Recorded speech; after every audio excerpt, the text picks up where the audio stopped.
Les VLDL sont des lipoprotéines synthétisées dans le foie. Les VLDL sont l'assemblage de protéines, de triglycérides ou encore de différentes formes de cholestérol. Comme pour les kilomicrons, leur fonction principale est d'amener les triglycérides au tissu périphérique. Les VLDL, c'est-à-dire les lipoprotéines de très faible densité, donc riches en lipides, sont fabriqués au niveau du foie, plus précisément dans une cellule hépatique. Alors pour cette fabrication, les triglycérides sont fabriqués au niveau du réticulum endoplasmique lisse et les protéines, notamment l'apoprotéine B100, est fabriquée au niveau du réticulum endoplasmique rugueux. L'ensemble triglycérides et apoprotéines B100 sont rassemblés au niveau de l'appareil de Golgi pour former un VLDL naissant contenant donc dans sa structure, dans sa partie périphérique, l'apoprotéine B100. Ces VLDL naissants vont passer dans la circulation sanguine pour subir une maturation. La maturation consiste en la récupération d'apoprotéines, notamment l'apoprotéine E, qui permettra la reconnaissance de ces VLDL par des récepteurs des tissus périphériques, et l'apoprotéine C2, qui permettra l'activation des lipoprotéines lipases. Ce sont les HDL circulants qui vont fournir ces apoprotéines pour donner un VLDL mature contenant notamment dans sa structure le B100 toujours, l'apoprotéine E et l'apoprotéine C2.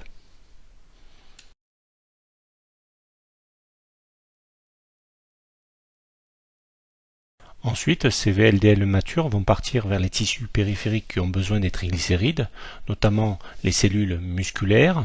Ces triglycérides vont être libérés grâce aux lipoprotéines lipases.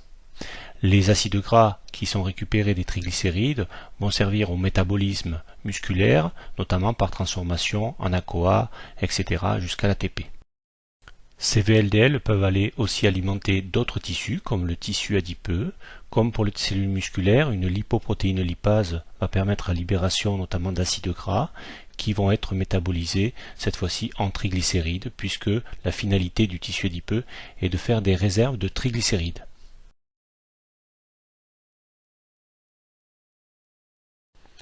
À la suite de cette distribution, on obtient des VLDL qui ont été appauvris en triglycérides, que l'on appelle des IDL.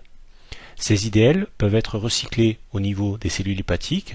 Il existe en effet sur ces cellules hépatiques des récepteurs qui vont reconnaître les IDL et qui vont permettre de faire une endocytose de ces IDL pour recycler son contenu, c'est-à-dire les triglycérides, les protéines ou encore le cholestérol qu'elle contient.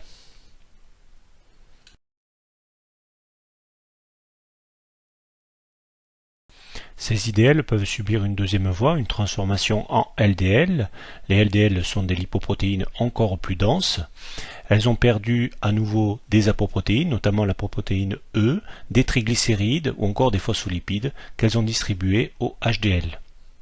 Ces LDL peuvent elles aussi être récupérées au niveau des cellules hépatiques grâce à des récepteurs qui lui sont spécifiques. Ces LDL sont riches en cholestérol et ce cholestérol peut être distribué à d'autres cellules. Les cellules récupèrent le cholestérol soit par distribution sur la surface, soit grâce à des récepteurs qui vont internaliser les LDL et donc récupérer ensuite l'ensemble du contenu du LDL, notamment le cholestérol et les acides aminés qu'elles contiennent.